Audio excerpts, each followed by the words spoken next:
Estamos aqui hoje para dar início à terceira sessão da Comissão UNB Futuro desse ano e a gente vai ter o prazer de ter a palestra do professor Pedro Demo, questionando a graduação. Eu passo a palavra agora para a nossa decana de graduação, a professora Cláudia Conceição Garcia, né, para que dê a sua saudação a vocês todos. Obrigado. Boa tarde, senhoras e senhores. Esse é um momento muito especial, né, que a gente vai discutir, né, a graduação, mas, inicialmente, eu gostaria de cumprimentar a mesa, professor Reutemann, professor Pedro Demo, professor Murilo, nosso ex-decano de graduação, professor Fouque, também nosso ex-decano de graduação, outras pessoas também aqui presentes, pessoas importantes que pensam a universidade, né? Então, a gente assumiu o decanato, vai completar um ano de gestão, com muitos desafios. A Universidade de Brasília se transformou ao longo desses anos com a inclusão do Reúne, a inclusão das cotas sociais, que transformou a universidade, se tornando uma universidade completamente inclusiva e diversa, né?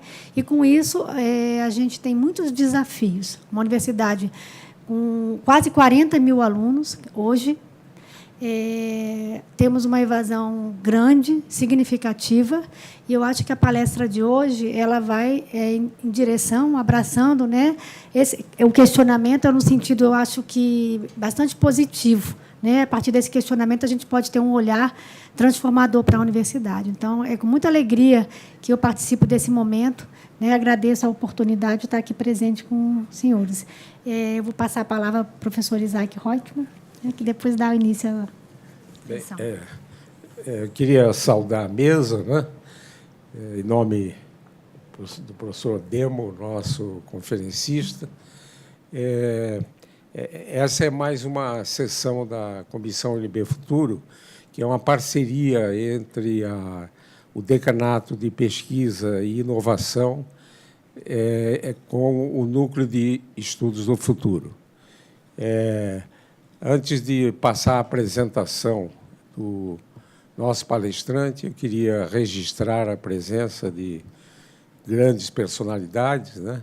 Além da professora Cláudia, a decana atual, nós temos aqui presente 2 ex-decanos de graduação, o professor Fouque e o professor Murilo de Camargo.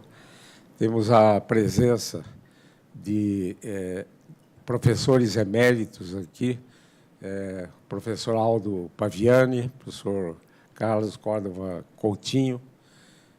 Temos outras personalidades, chegou uma agora, o professor Geniberto Paiva Campos, que foi professor da Faculdade de Medicina da Universidade de Brasília.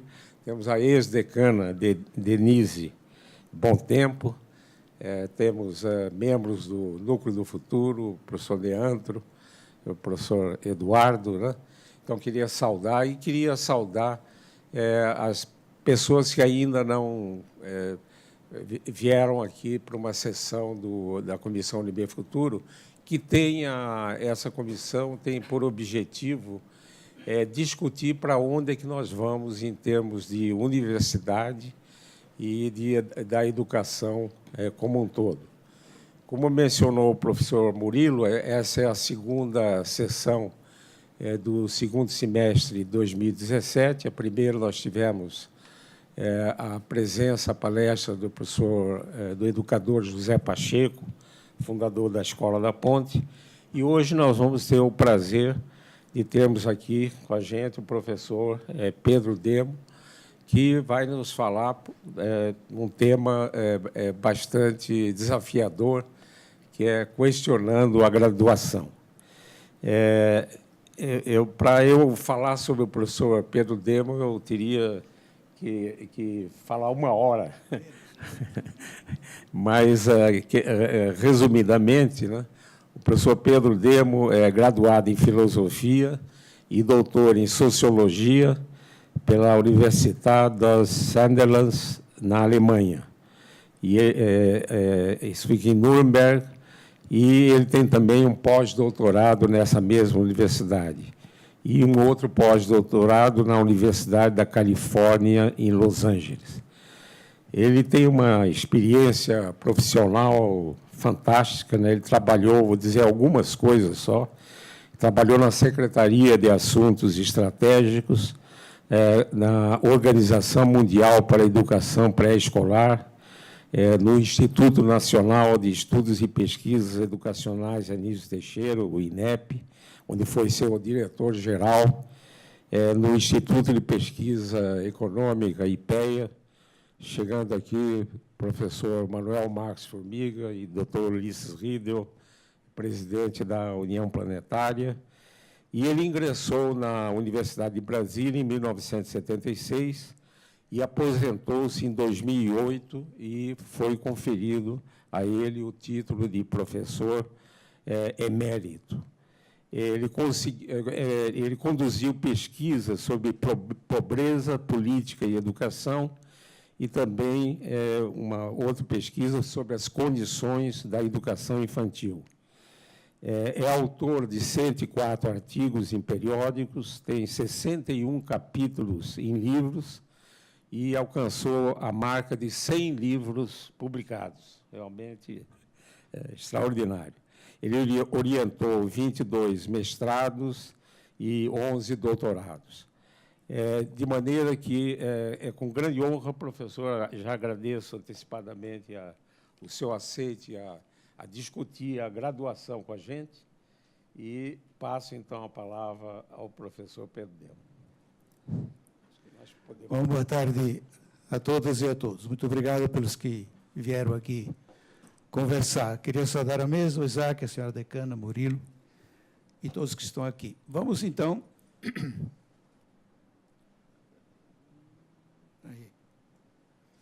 Vamos, então, conversar um pouquinho sobre graduação.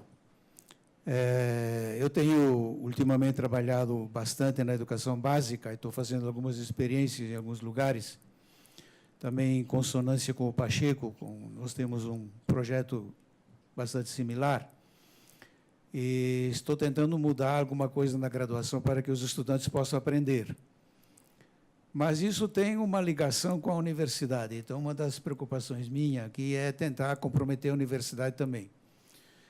Vou tentar fazer, então, uma avaliação indireta da graduação, via desempenho dos estudantes na escola, onde atuam pedagogos e licenciados formados na universidade. Então, esse é o vínculo que eu queria fazer. Então, não posso fazer isso em termos mecanicistas, porque as coisas não funcionam assim. Quer dizer, a universidade não patrocina os desmandos da escola, mas tem alguma coisa a ver via os seus professores. Sobretudo o licenciado sai muito arranhado nesse tipo de avaliação. É impressionante como, por exemplo, o licenciado em matemática não tem funcionado. E é um dos pontos mais críticos da nossa educação básica, que matemática no ensino médio está literalmente em extinção. Já tem estados onde apenas 1,5% dos estudantes aprenderam matemática em 2015, no Maranhão, por exemplo. E o estado mais bem colocado é o Distrito Federal, com 12,8%, que também é uma miséria inacreditável, sem falar que o Distrito Federal já esteve em 31,5%. Como é que de 31% foi caindo, hoje está em 12,8%, então nós não estamos acertando nada. Então, evidentemente, o que a universidade tem a ver com isso? Ela tem a ver aí no sentido da formação do professor. Se a gente olhar o que é a aprendizagem, também temos que colocar essa cautela, que é muito importante. A aprendizagem é uma dinâmica que não está na aula do professor, embora muitos professores imaginem isso. A aprendizagem ocorre na cabeça do estudante, é um esforço dele, é uma construção dele, é uma autoria dele. Como se diz hoje em biologia, sobretudo na neurociência, a aprendizagem é um exercício de autoria. Então, a autoria não pode ser feita pelo outro, a autoria tem que ser feita pelo autor. Então, vamos colocar as coisas claramente, né? O professor é o mediador, o licenciado que dá aula de matemática está fazendo uma mediação. Ele não é diretamente vinculado, mecanicisticamente, pelo menos, ao produto que se gera na escola. Mas, como toda a teoria da estatística, em termos de correlação, diz, tem uma associação de variáveis. Então, é esta associação de variáveis que eu quero trabalhar aqui só. Evidentemente, a universidade é um complexo imenso, tem 1000 outras coisas importantes que ela faz, não faz só pedagogo e licenciado. Então, não estou avaliando todo esse monte de outras coisas que a universidade pode estar fazendo muito bem. Mas eu estou muito interessado também em vincular a universidade, porque eu acho que a universidade tem a solução. Então, nós não precisamos fazer nada mirabolante, nem buscar coisas na Finlândia ou na Singapura, que hoje tem os melhores índices de aprendizado do PISA. Nós precisamos apenas aproveitar bem o que nós já fazemos bem no mestrado e no doutorado. Isso que eu queria fazer está um pouco, então, nessa primeira apresentação aqui. A aprendizagem escolar é péssima. Então, esse é um fenômeno que nos intriga muito. Há uma diferença, evidentemente, entre anos iniciais, anos finais e ensino médio. Nos anos iniciais, nós vamos ver depois alguns dados, ainda há um viés de subida, ainda que os resultados sejam magros, não são satisfatórios de jeito nenhum, mas tem um viés de subida. Nos anos finais, entra a estagnação e a queda. E no ensino médio é um desastre, simplesmente. Aliás, desastre é o termo que o atual ministro que nós temos usa quando se refere ao ensino médio. É uma decadência, é uma prostração impressionante, sobretudo nos estados mais avançados, começando pelo Distrito Federal, por São Paulo, por Rio Grande do Sul e assim por diante, como vamos ver aí, né? O desempenho pior é do licenciado. E aí tem uma questão que chama muita atenção. Por exemplo, se nós pegarmos os melhores dados de aprendizado na escola, que são de Sobral, no Ceará, onde o aprendizado adequado chega em matemática, 95%, que é um dado finlandês. Na verdade, a Finlândia tem este dado de aprendizagem de matemática. O Ceará também tem. Claro que muita gente desconfia, talvez tenha uma maquiagem aí, tem algum jeito brasileiro que sempre aparece nessas coisas, mas, mesmo assim, eu andei estudando um pouco as coisas, eu não fui lá. Eu fui antes disso uma vez lá, ou 2 vezes lá, mas, ultimamente, eu não fui lá. Mas, cotejando as escolas, são todas com bons índices, todas, do município de Sobral. Então, não é assim que uma é muito boa, depois logo lá tem outra que não faz nada, entendeu? Há uma política municipal, algum concerto de esforços que me dá a entender que não pode ser tudo ficção. Mas, mesmo assim, isso é o dado dos anos iniciais, 95% de aprendizagem de matemática. Nos anos finais, já desce para perto de 60%. Há uma queda impressionante quando a matemática é lecionada pelo licenciado. Nos anos iniciais, é lecionada pelo pedagogo. Então, há uma briga imensa entre os dois, que eu não quero favorecer aqui, porque nós precisamos dos dois, não da briga nesse contexto. Né? Quando o menino chega ao 6º ano, que é quando começa a segunda parte do ensino fundamental, o licenciado reclama muito do pedagogo, porque o menino chega despreparado, não sabe matemática, assim por diante, embora os dados não digam isso. E ele sempre acusa o pedagogo de dar uma matemática mais do senso comum, mais cotidiana, que todo mundo sabe, não precisaria nem ir para a escola para saber contar dinheiro, por exemplo, todo mundo sabe contar dinheiro. Mas o licenciado dá uma matemática já mais parruda, já mais exigente, uma matemática formal, modelar, que é também o grande trunfo da matemática. Matemática é importante para o seu lado formal, e não no nível de uma linguagem cotidiana onde ela não tem esse impacto, não é?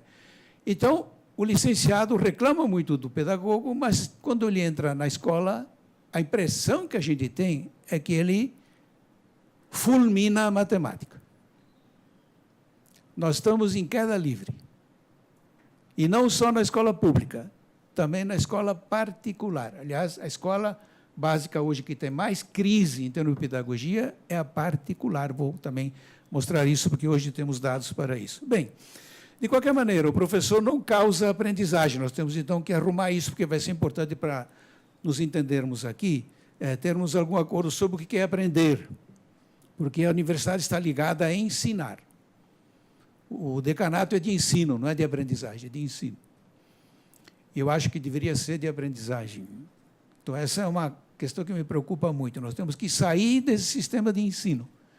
Nós temos uma série histórica de 20 anos, desde 95, que comprova isso. Comprova é talvez um termo forte demais, mas que indica, assim, veementemente, um sistema que não tem futuro nenhum, um sistema que só vai para trás, desde o tempo do Paulo Renato, que tentou fazer muita coisa, mas, em termos qualitativos, acho que não avançou praticamente nada.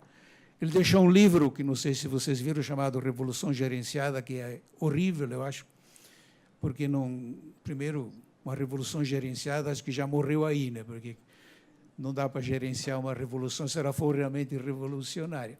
Mas eu quero dizer assim, muita gente tentou fazer alguma coisa. O Paulo Renato ficou 8 anos lá, ele tentou muito, mas não saiu do lugar. Em termos qualitativos, só caiu. E veio o governo do PT, só caiu. E agora temos outro governo aí que está tentando fazer também alguma coisa, tem uma reforma do ensino médio, que eu acho não tem futuro absolutamente nenhum, porque é o mesmo professor, é o mesmo ensino, é a mesma pedagogia, é a mesma escola, é o mesmo ambiente, não tem como sair nada daí. Bem, então a expectativa que eu tenho aqui é de a gente tentar trabalhar isso aí, não poderíamos fazer uma graduação melhor. Então, isso eu tenho certeza, porque eu mesmo fui produto de uma graduação na Alemanha feita com o espírito do doutorado. Eu não tive aula. Eu passei 4 anos produzindo textos. Porque eles dizem que sociólogo é quem produz sociologia. Não é quem tem aula de sociologia, quem tem diploma de sociologia, quem via o conteúdo de sociologia, é quem produz sociologia. Você tem que se tornar autor de sociologia. Então, essa experiência eu tive, e foi muito benéfica. Foi quando me caiu a ficha de que aula a gente pode dar, mas não tem importância nenhuma. Todo esse povo que não aprende nada tem todas as aulas. Então, a aula não tem sobrado de maneira nenhuma. O que está faltando é aprendizagem. O povo não aprende, porque não se cuida do estudante aprender. Na graduação na pedagogia, tem no final um TCC, que geralmente é um horror, porque o povo passa 4 anos sem escrever nada, de repente escrever um texto. Então, é por isso que a gente andando pelas esquinas, aí vem lá uma plaquinha TCC, porque tem gente que vende TCC. As pessoas não sabem fazer TCC, quer dizer, não tem elaboração. Bastaria lembrar que no Enem de 2015, 70 estudantes, 70, tiveram nota máxima em redação. De 8.200.000 estudantes, quer dizer, ninguém. Uma pergunta simples, por que não se sabe redigir? Isso não é parte da aprendizagem? Isso não é parte da escola?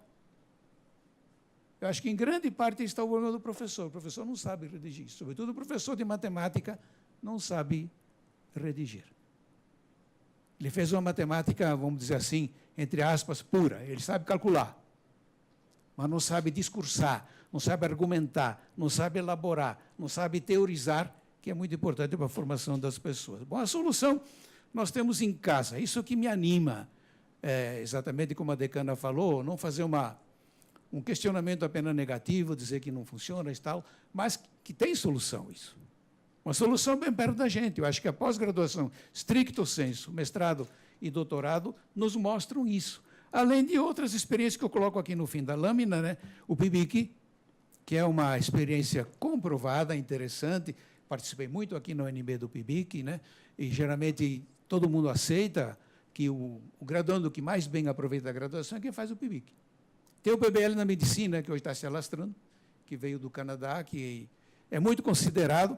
Tem um PBL aqui no Distrito Federal, que é também bem conceituado essa medicina, em que o curso mais complicado, mais longo, mais temerário da universidade resolveu mudar.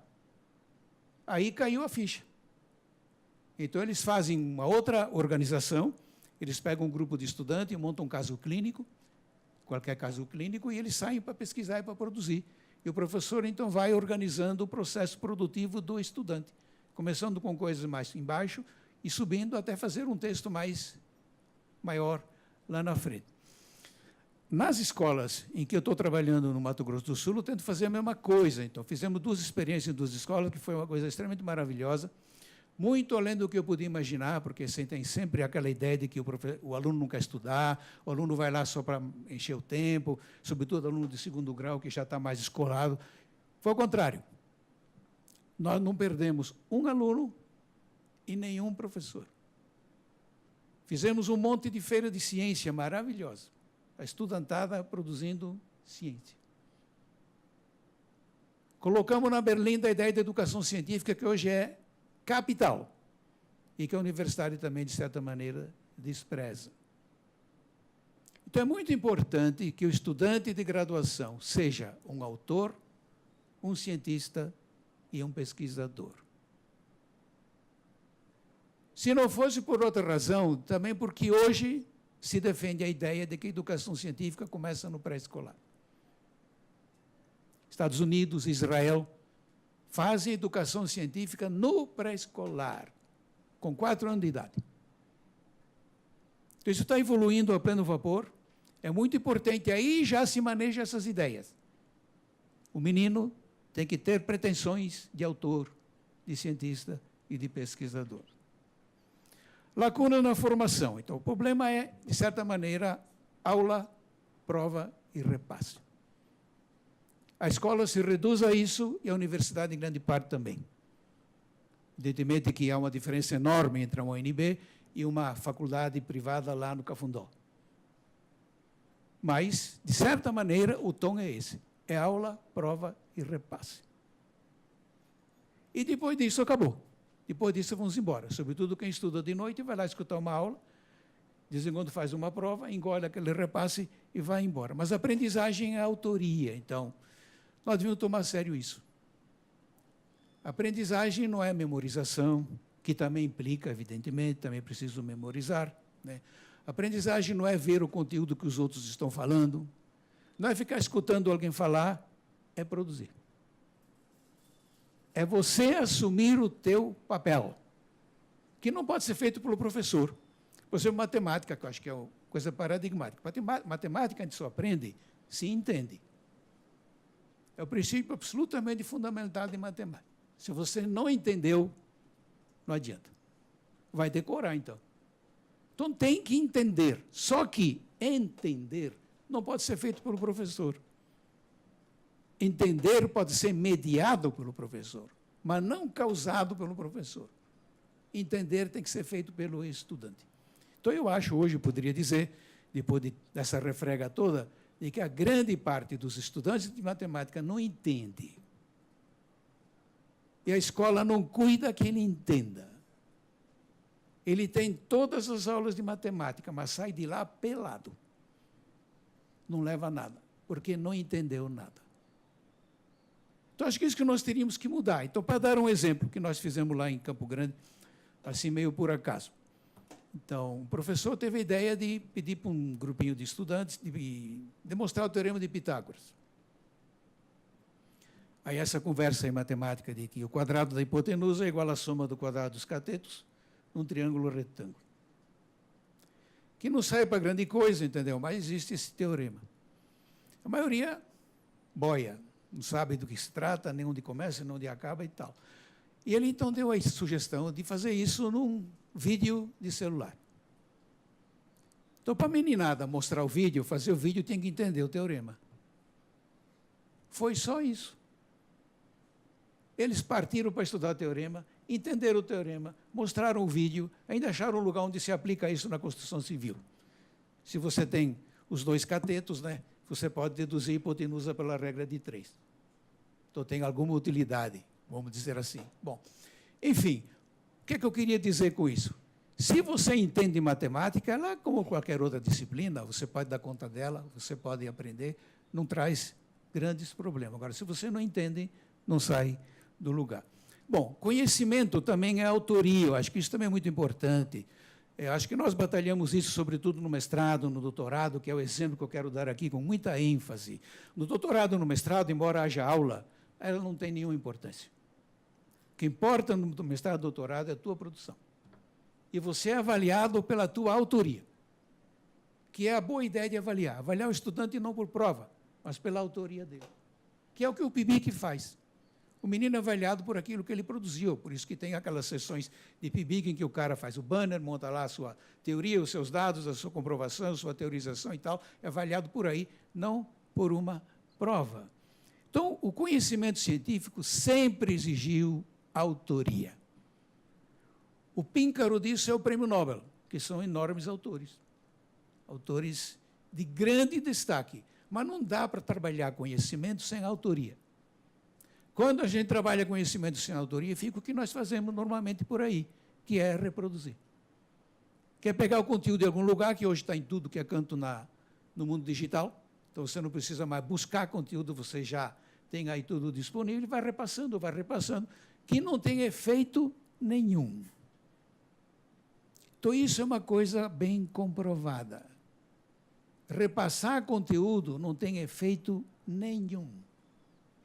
É pura perda de tempo do professor que repassa e do estudante que fica escutando. Aí, claro, a gente fica inventando moda. Por exemplo, metodologias ativas. Hoje, sobretudo nas universidades particulares, tem departamento já só de metodologias ativas.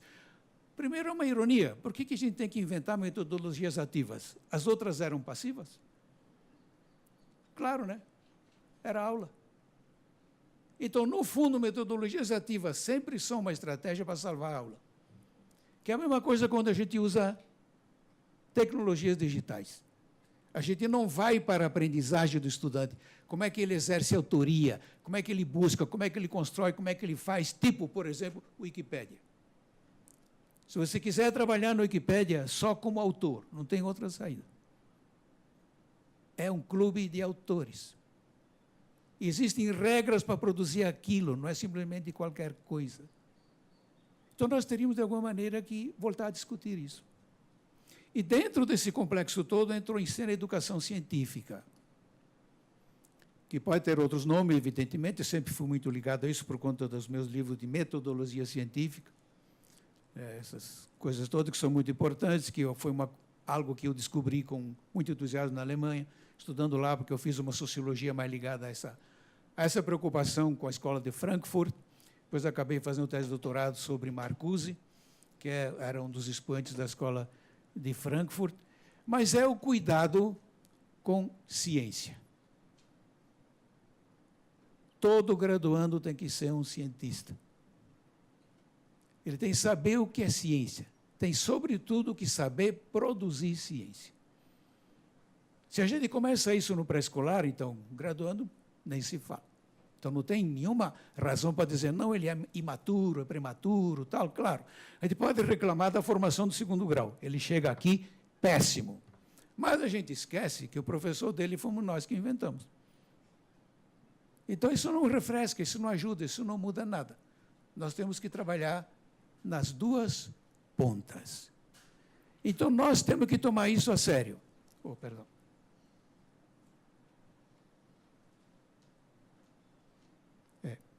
Temos que tomar isso a sério para que o estudante tenha a sua chance no mundo dele, que é o mundo do conhecimento, o mundo da ciência, né? A sociedade do conhecimento, a economia do conhecimento.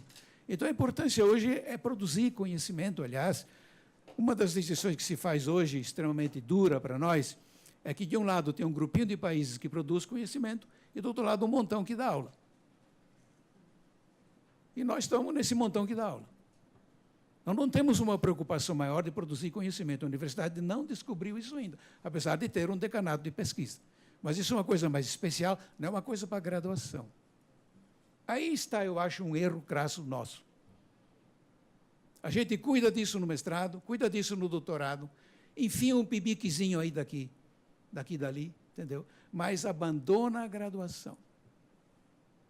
A graduação é aula e ponto. E lá no fim tem um TCC para desespero dos estudantes que só tiveram aula.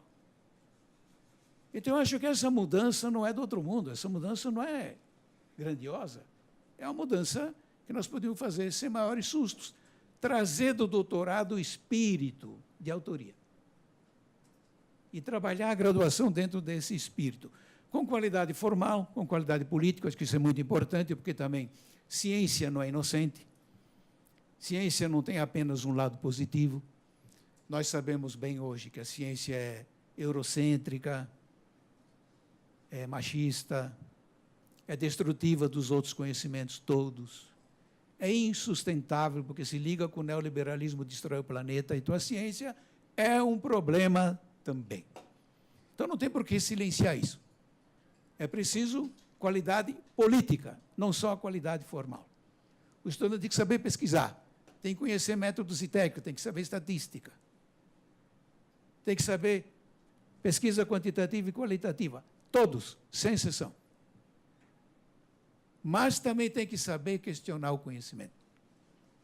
Conhecimento autocrítico, não apenas crítico, não só o conhecimento que derruba os outros, mas o conhecimento que sabe se derrubar, sabe se renovar. Então, hoje em dia, uma das definições mais importantes do conhecimento é a capacidade dele de auto-renovação. O lado mais bonito da Wikipédia, provavelmente, é a sua auto-renovação.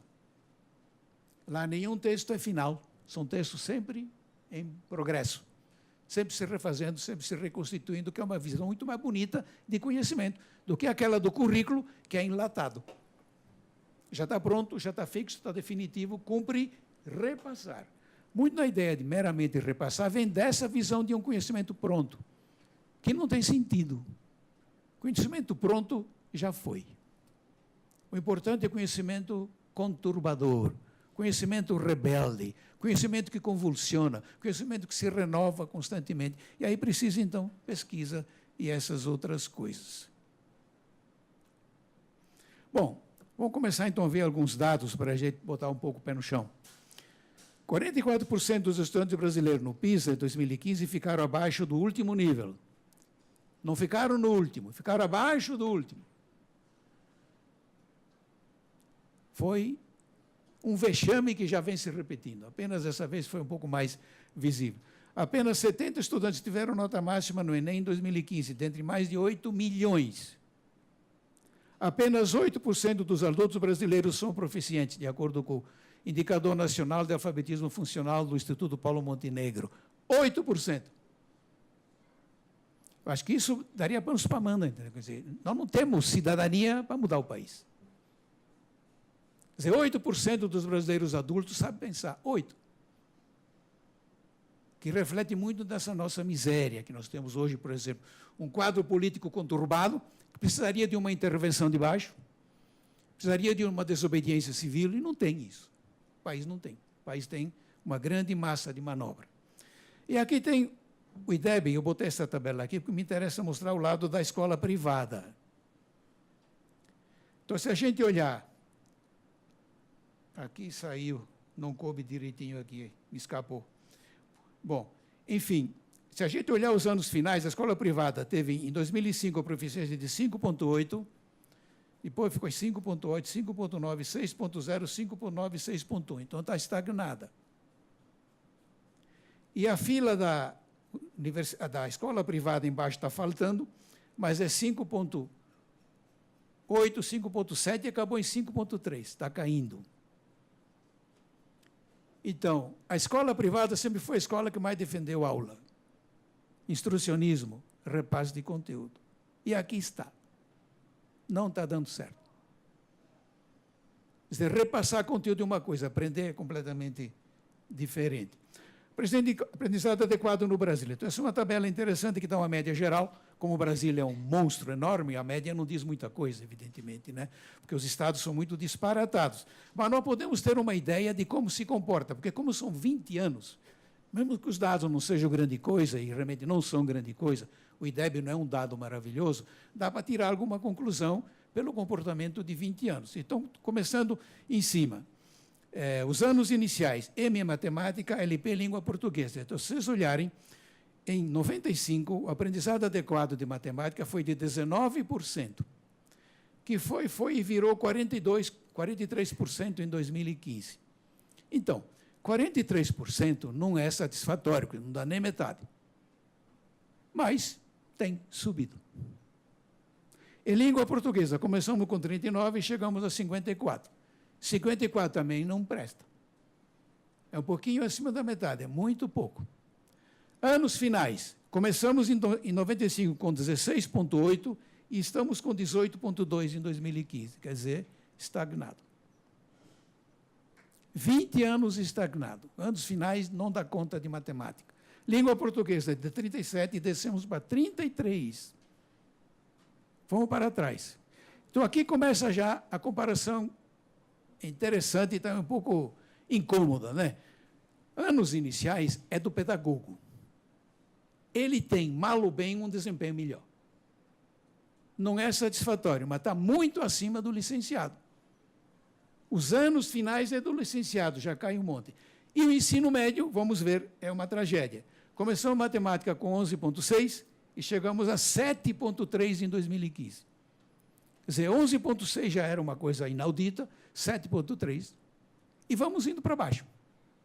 Esse ano vai ter IDEB, estou curioso para saber se nós vamos finalmente subir um pouco ou descer um pouco mais. E língua portuguesa, começamos com 45, descemos para 27. Quer dizer, não dá para colocar na conta do professor de língua portuguesa, porque ele media o aprendizado, ele não gera o aprendizado. Quem gera o aprendizado é a cabecinha do estudante. Mas, mesmo assim, ele tem alguma participação nesse vexame. É uma queda enorme. Coloquei aqui Distrito Federal, porque nós vivemos aqui. Então, olha, é mais ou menos a mesma coisa, mas dá para aclarar algumas outras coisas. Anos iniciais, começamos com 24, foi a 52,1. Então, subiu. Mas 52,1 é muito pouco. E língua portuguesa, de 53 vamos para 66. É melhor. 2/3 aprendem língua portuguesa, mas ainda é muito pouco. Nos anos finais, de 28 fomos para 22, descemos. Anos finais no Distrito Federal tem uma matemática em queda. E língua portuguesa mais ainda, de 49 fomos para 40. Estamos aprendendo cada vez menos na escola nos anos finais. E no ensino médio, de 31 em matemática, descemos para 12,8, que é a melhor cifra do país. Onde mais bem se aprende matemática é aqui no Distrito Federal, mas é 12,8%. Uma miséria. E língua portuguesa, saímos de 65,5, vejam bem, e estamos em 41,1, caminhando para trás, ostensivamente. Aprendizado adequado em matemática. Então, para ilustrar isso um pouco mais, eu arrumei os dados aqui de certa maneira, colocando 95 em 2015, e os estados, então, vejam, o estado mais mal colocado é Maranhão, que teve um aprendizado de 1,5. O ranking aqui é feito por 2015. 1,5.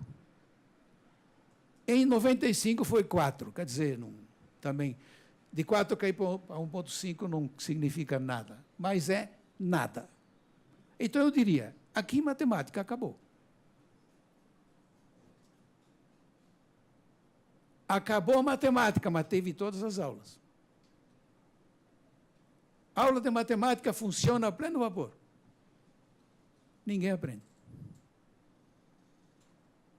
E aí vai, veja, olha, Amapá 2,6, Acre 2,7, Pará 2,9 e assim vai.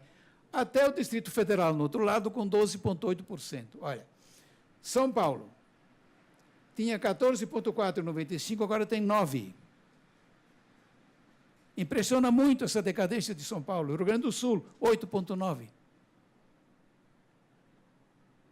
Então, matemática não existe. Matemática está sendo escorraçada. Também não se toma providência, fica como está e vamos indo. Língua portuguesa. Aqui os dados são mais gordinhos, mas o tom de queda é pior que de matemática. A comparação não é muito correta, porque a matemática já tem dados bem pequenos, então cair não é grande coisa. Aqui tem dados maiores, mas cai mais. Então, Maranhão teve aprendizado adequado de 15,1%, e Distrito Federal 41,1%. São Paulo, de 57, desceu para 32%.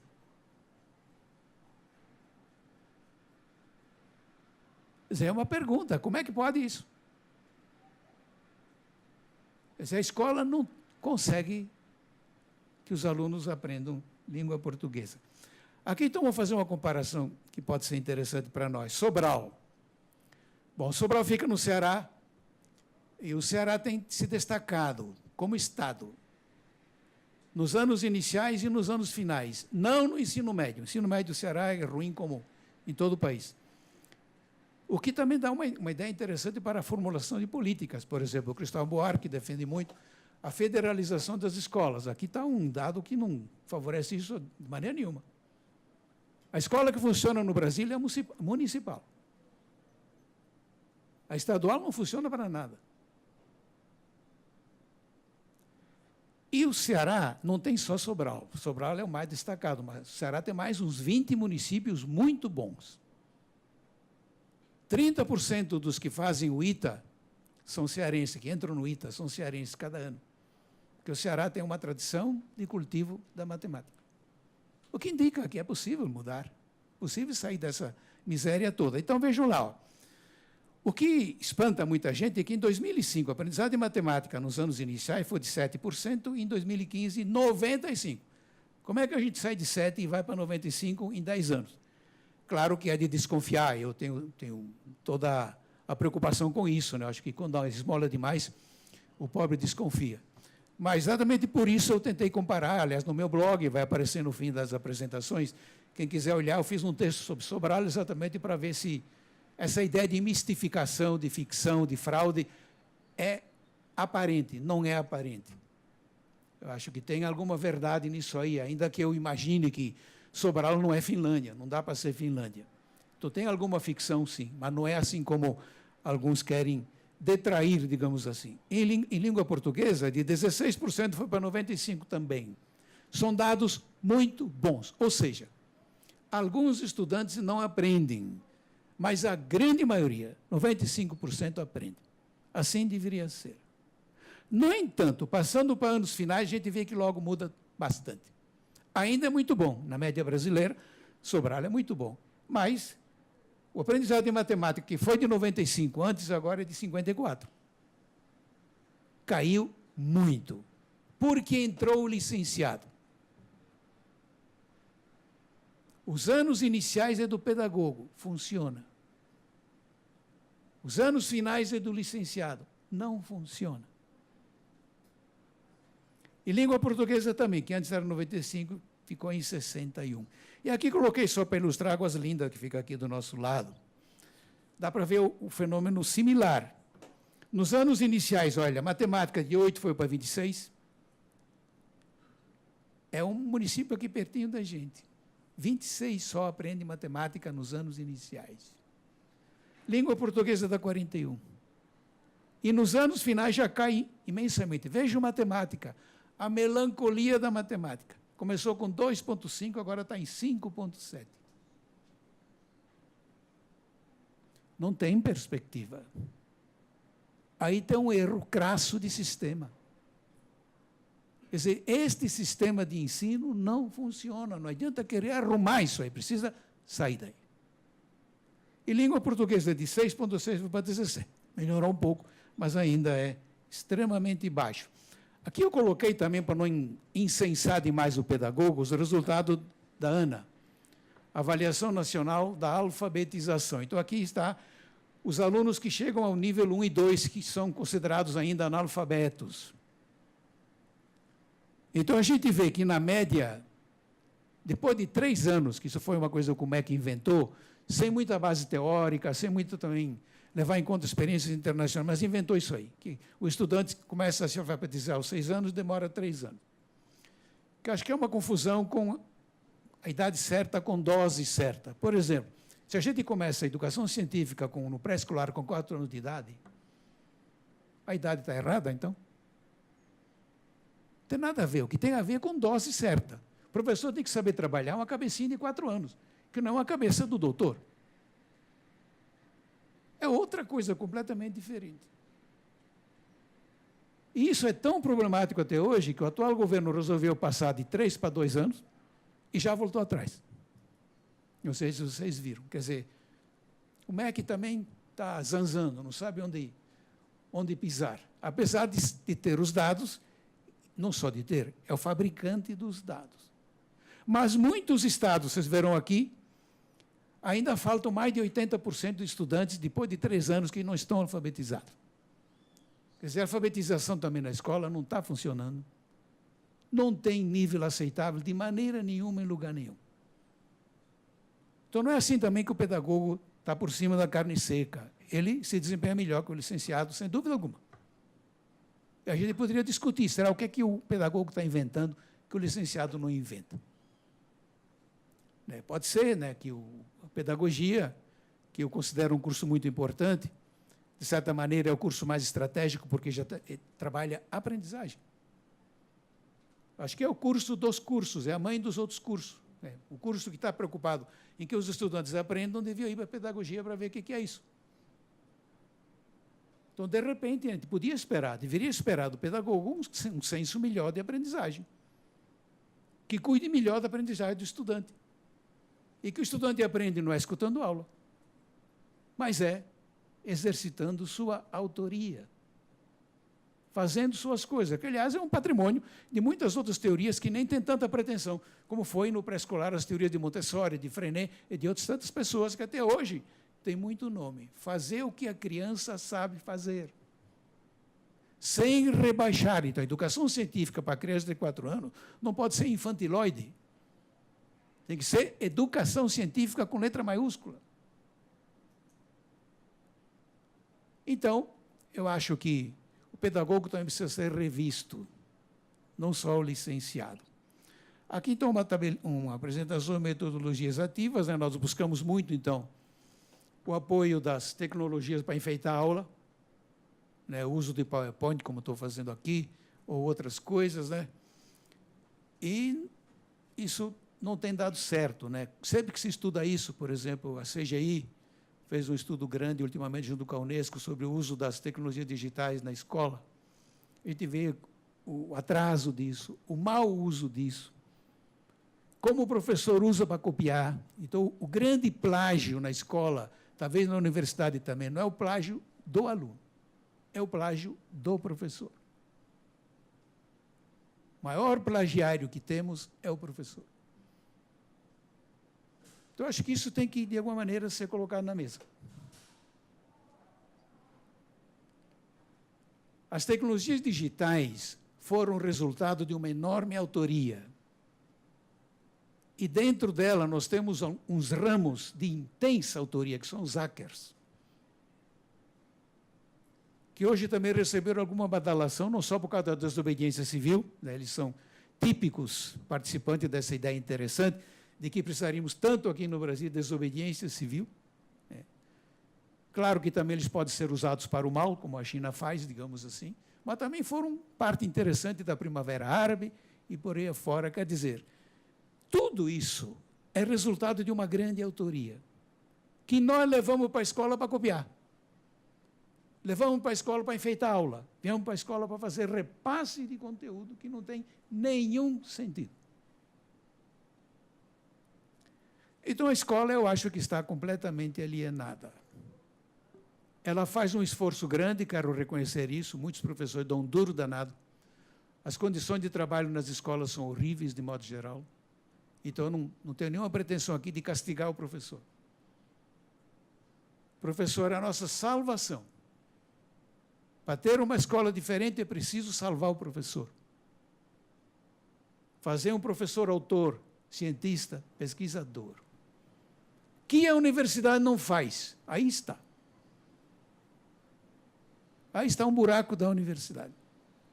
E ela não faz hipocritamente, porque no mestrado e no doutorado ela faz. Mestrado e doutorado ela capricha. Na graduação ela larga. Não tem qualquer interesse na graduação. Então, acho que isso nós podíamos tentar arrumar. Outra coisa que se critica muito hoje é a pós-graduação lato sensu. Imprestável. Coisa mais comum é um professor fazer uma pós-graduação lato sensu e sair pior. Querem um exemplo? Aqui no Distrito Federal tem a EAP, que é uma instituição formidável.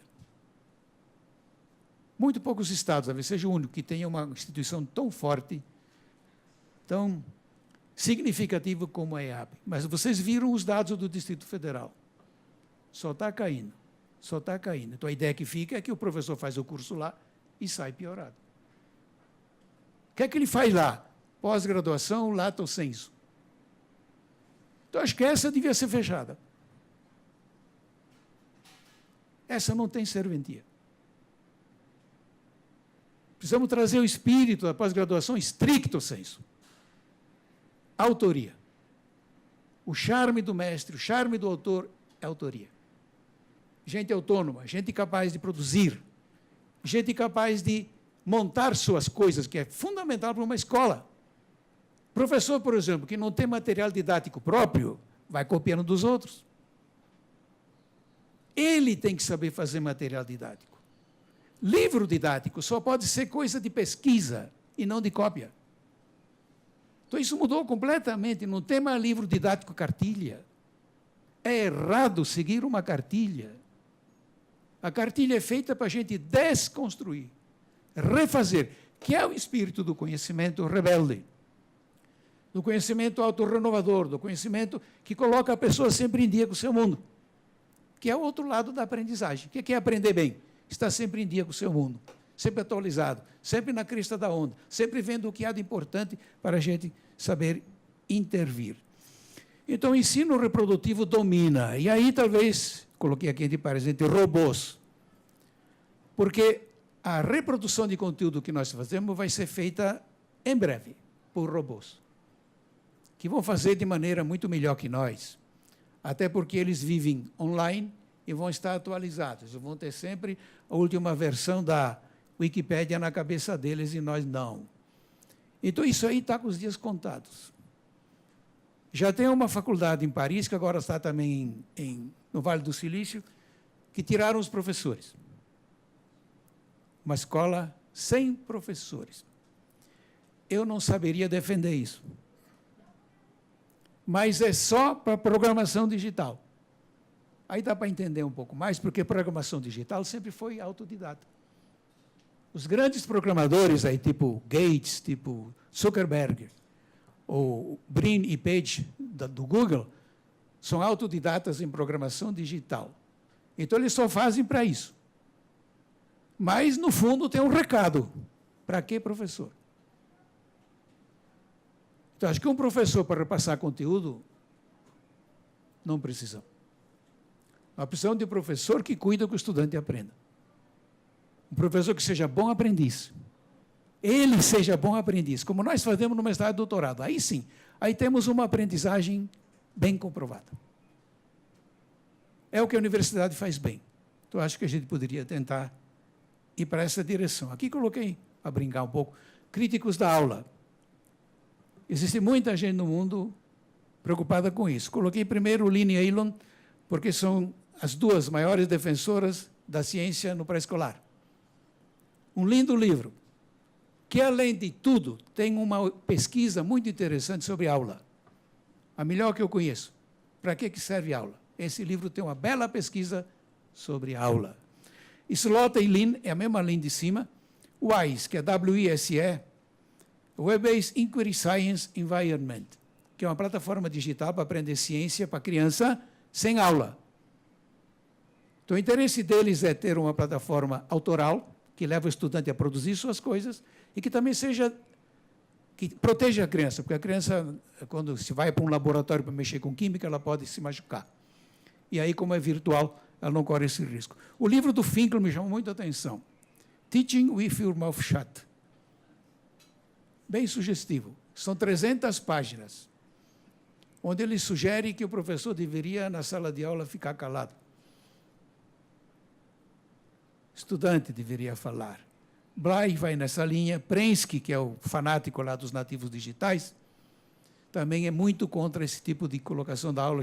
Schneider faz a brincadeira com chalkboard. Chalk, B-O-A-R-D, seria quadro de giz.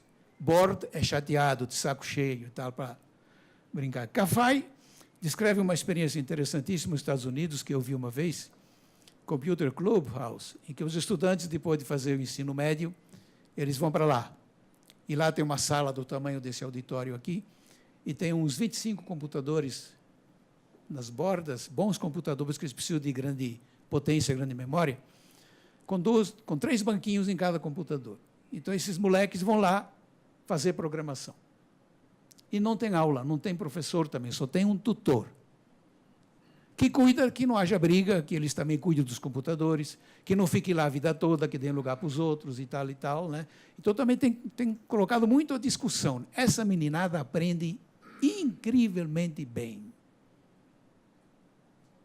de uma maneira impressionante a autoria que eles produzem, a autonomia que eles produzem, e que a escola não consegue. G também é da mesma laia do Prensky, só que é um pouco mais aberto, Anti-Education Era. Então, ele é um dos que mais defende a ideia de que videogames são o melhor ambiente de aprendizagem que temos hoje. Videogames que ele diz sérios.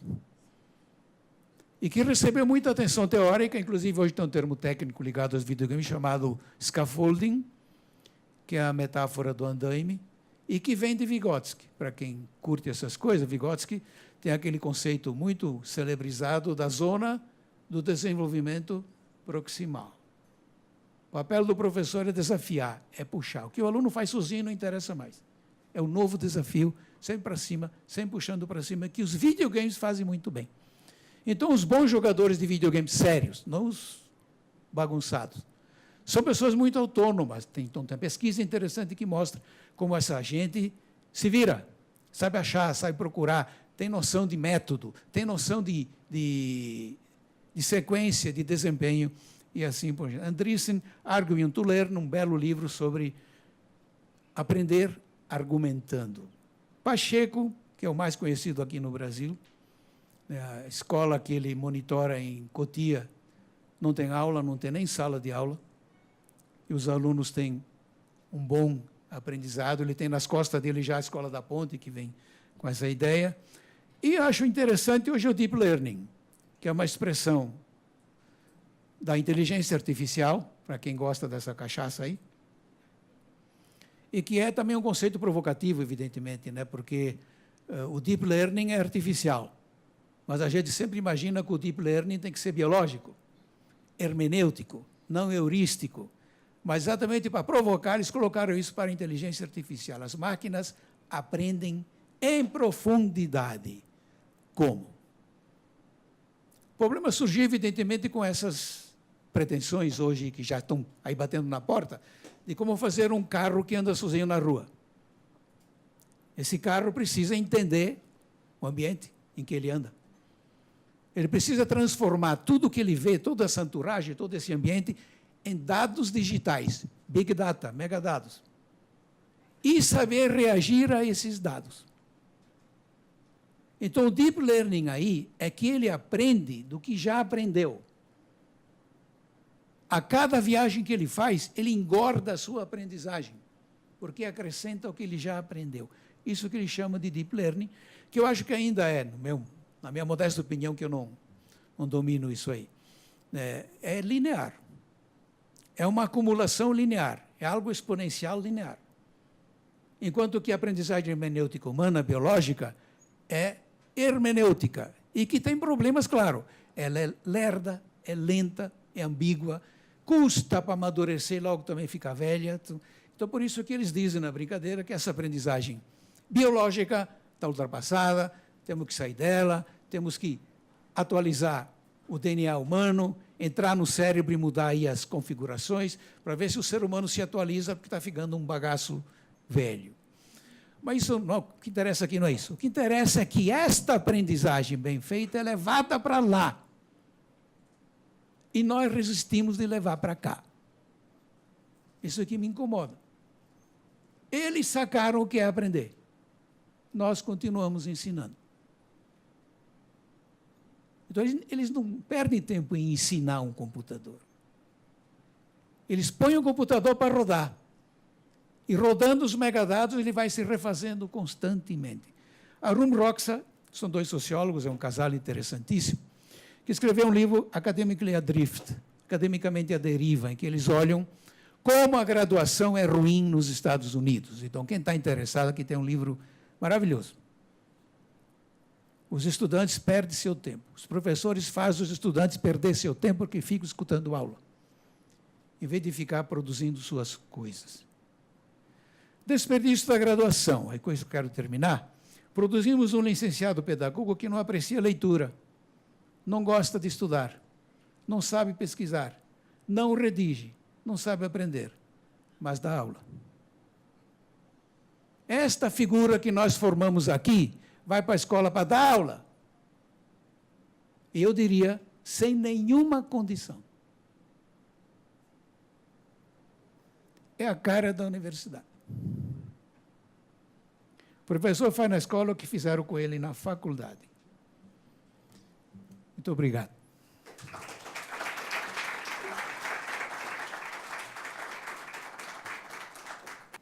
Muito obrigado, professor Pedro Demo, né? Eu, de vez em quando, quando eu quero destruir alguma coisa, eu uso a minha bengala, né? E o professor Pedro Demo vem com espadas e argumentos para colocar assim a nossa educação contemporânea ali na parede, né? Quer dizer, e com uma argumentação que poucos têm a capacidade de analisar e encarar. Eu vou contar uma pequena história antes de abrir o debate aqui, que tem muito a ver com o que o professor Pedro Demo nos ensinou aqui. Lá no Rio Grande do Norte, em Natal, e também numa cidade perto de Natal, chamada Macaíba, existe um projeto de escola de ciência, que foi introduzido pelo Miguel Nicoleles.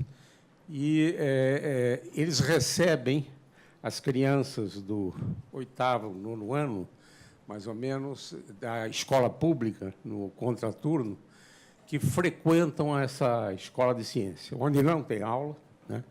Tem setores diferentes da ciência, e a meninada trabalha, produz, é autora, etc.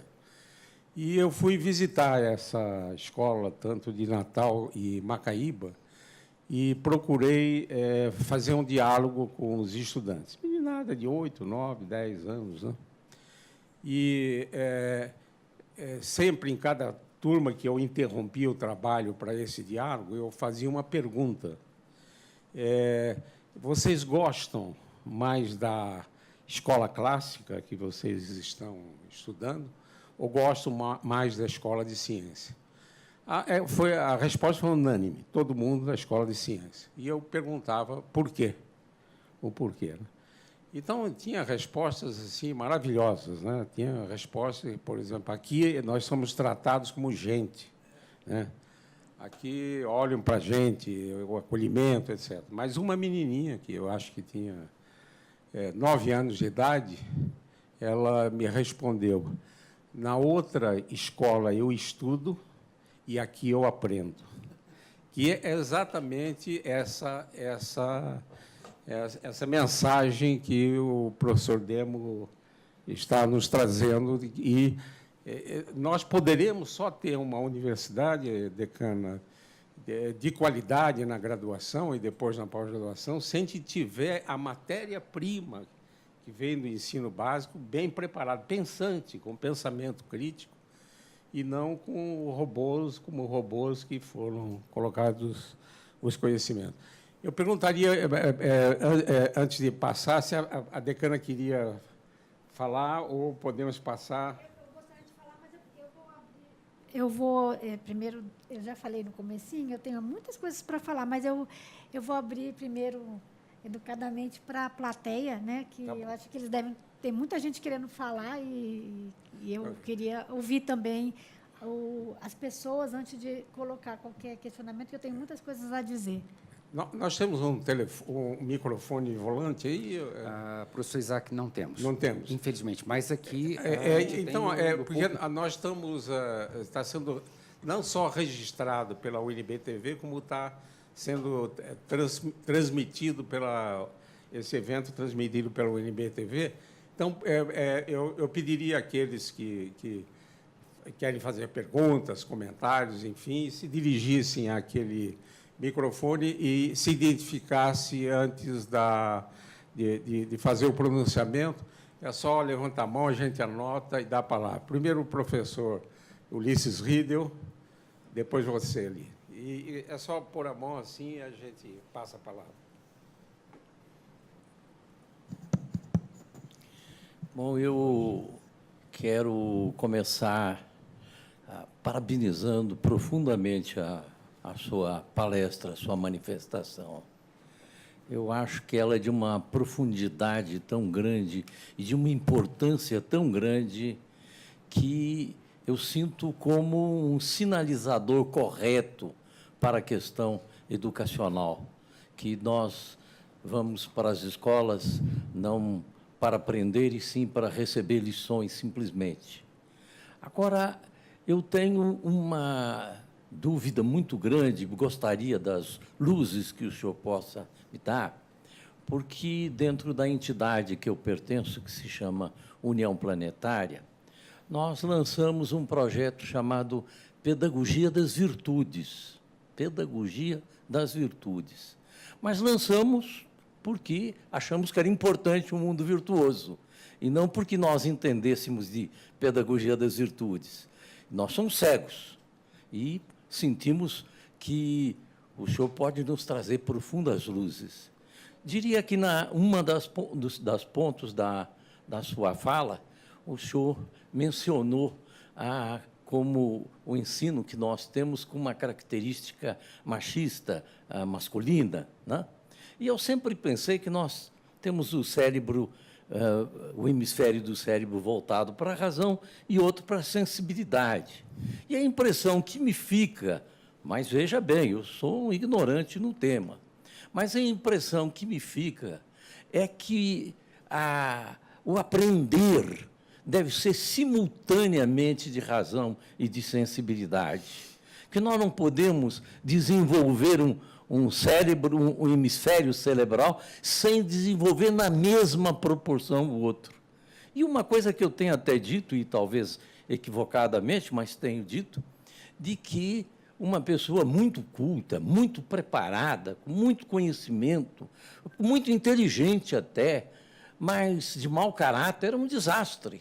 E onde é que está essa questão do caráter?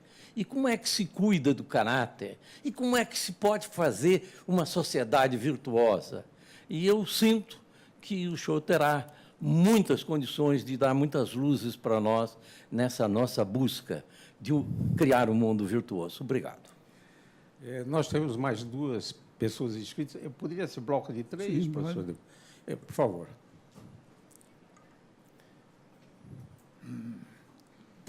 Boa tarde a todos. Eu sou Denise, sou professora de Educação Básica aqui do Distrito Federal, professora de Geografia. Sou doutoranda também do programa de Geografia daqui da UNB. Primeiro, eu gostaria de destacar um aspecto que foi a sua fala ter levado em conta a educação básica numa interface com a formação do professor, né? Porque, geralmente, os dados são muito duros com relação à educação básica e a gente esquece que, por trás desses dados, está o papel do licenciado, como o senhor bem lembrou. Tem vários pontos que eu gostaria de tratar, vou tentar ser bem sucinta. Um deles é com relação aos dados do IDEB e um questionamento. A Prova Brasil, a Provinha Brasil, que é feita para os anos iniciais, não sei se todo mundo vai decodificar essas, né, falas aqui, que são muito específicas da formação e de quem trabalha com educação básica, mas são avaliações de larga escala, únicas, padronizadas, que são aplicadas em todas as regiões do Brasil, para todas as crianças, e que não consideram as diferenças num país continental como o nosso. Esse é um aspecto que, no meu mestrado, eu discuti a avaliação da aprendizagem e me chamou muita atenção o quanto o padrão de prova é o mesmo, né, para todas as crianças de todas as escolas do país. E até que ponto essas provas, que são apenas de português e matemática, nos produzem dados fiéis à realidade? Isso é só, né, algo que me leva a pensar. Com relação a esses dados do IDEB, aí, também com relação ao Enem, que segue o mesmo padrão, né, embora você tenha ali um conjunto de questões que abrangem todas as áreas do conhecimento, não é o que acontece com os dados para o IDEB, mas o questionamento permanece, tanto que o senhor colocou aí os 70 alunos apenas que se destacaram no Enem, né, na redação, que é um número que assusta, porque a gente, de fato, não tem essa preparação para a escrita ao longo do ensino médio. E aí eu venho para o lado da universidade. Os concursos para professores, para docentes, não levam em conta a formação na educação básica. Ao contrário, sai na frente quem tem mais artigo publicado, sai na frente quem tem toda a sua formação voltada para a academia. A formação na educação básica, eu tenho 20 anos de sala de aula, venho do Estado de São Paulo, né? Teria algumas respostas para os dados que o senhor questionou sobre a queda, principalmente no ensino médio. Só um exemplo é a jornada ampliada que existe aqui no Distrito Federal, que no Estado de São Paulo não existe, ou seja, lá a gente dá aula em 3 escolas diferentes, mesmo sendo efetivo, mesmo tendo 10 anos, mais ou menos, de Secretaria da Educação. Isso precariza ao extremo a nossa condição docente. Né? Isso é que eu gostaria de chamar a atenção, que aqui a gente está meio que caminhando para perder, né, esses direitos. Eu sou hoje efetiva aqui na secretaria e vejo que as coisas estão caminhando mais ou menos como aconteceu por os 20 anos no Estado de São Paulo. Inclusive, a meritocracia, o bônus no final do ano para o professor que não faltou, ou que o IDEB daquela escola foi positivo, coisas assim. Né? E aí eu volto para essa discussão sobre os concursos de professor, né, se a gente pegar aqui a Faculdade de Educação ou os departamentos que todos, dos que têm licenciatura, não há qualquer valorização da experiência docente para esses professores. Então, são professores que entram na universidade tendo feito mestrado e doutorado, pós-doutorado, mas que não tiveram qualquer capacitação, como aquele pedagogo que o senhor bem lembrou. O que eles estão fazendo certo? E aí eu chamo a atenção para um detalhe dos anos iniciais. Eles não têm nota, como a gente tem nos anos finais e no ensino médio. No ensino fundamental e no ensino médio, existe uma nota e o sistema está formatado, pelo menos aqui no DF, de forma tão amarrada que, por exemplo, se um aluno tiver de 4 disciplinas, de 4 componentes curriculares, ele é automaticamente reprovado. Nós não conseguimos driblar o sistema para que esse aluno tenha direito a fazer essas 4 disciplinas e, de repente, ser aprovado. É uma briga que eu, inclusive, comprei na minha escola. Peitei essa briga, dei conta, porque eu estava na coordenação nesse ano, e consegui fazer com que esses alunos fossem, mas foi um caso à parte. Em geral, isso não acontece. Os alunos são reprovados, que é um dado que eu também questiono. Né? Até que ponto esse conhecimento, esse raciocínio do aluno, essa capacidade de criar dele está sendo levado em conta na hora das notas. Né? Enfim, acho que tinha mais uma coisa que eu ia falar, mas, em síntese, é isso. É coisa demais. Muito obrigada. Obrigado. Solange, professora Solange Amorim Amato, professora de matemática na nossa Faculdade de Educação. Pois é, foi falado muito sobre a matemática e eu, realmente, ao ouvir, como a professora, foram várias ideias que passaram pela cabeça. Muitas variáveis envolvidas.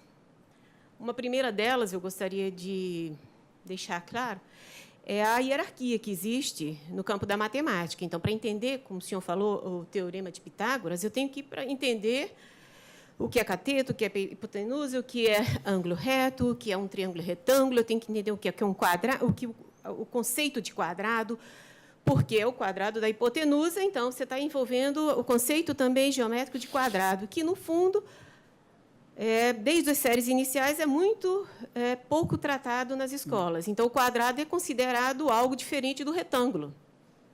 Nos livros, o quadrado é um retângulo, porque o quadrado tem 4 ângulos retos. Então, ele é uma subcategoria dos retângulos. Existem os retângulos oblongos e os retângulos quadrados. Então, já aí começa uma questão conceitual séria para a gente começar a discutir desde as crianças pequenas, desde as séries iniciais. Então, eu acho que a questão da matemática, ela, até na Finlândia, ela é o caos, porque as pessoas tratam a matemática lá de uma forma completamente diferente das outras disciplinas, porque ela é hierárquica, não tem como imaginar chegar lá no topo, dominar logaritmo, exponencial e uma série de coisas, trigonometria, sem saber direito aquela base inicial desde a pré-escola. Então, a matemática tem um caráter totalmente diferente das outras disciplinas escolares. Infelizmente, eu não posso mudar isso. Isso aí realmente é da própria disciplina. A outra coisa que aí a gente teria uma tarde inteira para discutir o que aconteceu de 95 para cá no DF. Então, dá para, se pudesse colocar, por favor, só os dados do DF em relação à matemática. A gente começou com algo super... o DF. Não, foi outra tabela.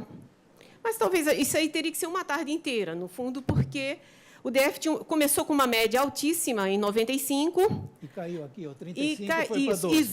Exatamente. Tá? Então, aí a gente já tem que entrar com algo do tipo análise de correlação, coisas assim. Ou seja, tem coisas bem legais envolvidas aí que a gente teria que discutir. Tá. E seria uma tarde inteira, porque, para discutir a questão que aconteceu nessas reformas de matemática ao longo desses anos, entra, inclusive, a questão de autoria. Porque, pelos parâmetros curriculares nacionais, cada criança deveria ser um autor. Então, isso aí foi uma questão que entrou a fundo na discussão do que deveria ser um currículo adequado de matemática. A criança deveria, desde pequena, já ser um autor, criar suas próprias continhas, seus próprios algoritmos. Isso é possível, pessoal. Isso aí eu não tenho dúvidas. Eu mesmo já me vi criando continhas no passado, mas é impossível você recriar algo na sua mente que levou, sim, mais de 5.000 anos para ser criado, como está hoje, como ela se apresenta, com algoritmos bem, eu diria, eficazes. Então, para se criar novos algoritmos, você tem que conhecer os algoritmos anteriores. Eu vi uma propaganda num aeroporto muito interessante de um fabricante de relógios. To change the rules, you must first master them. Para mudar as regras, primeiro você tem que dominar essas regras. Então, para mim, isso na matemática é algo fundamental.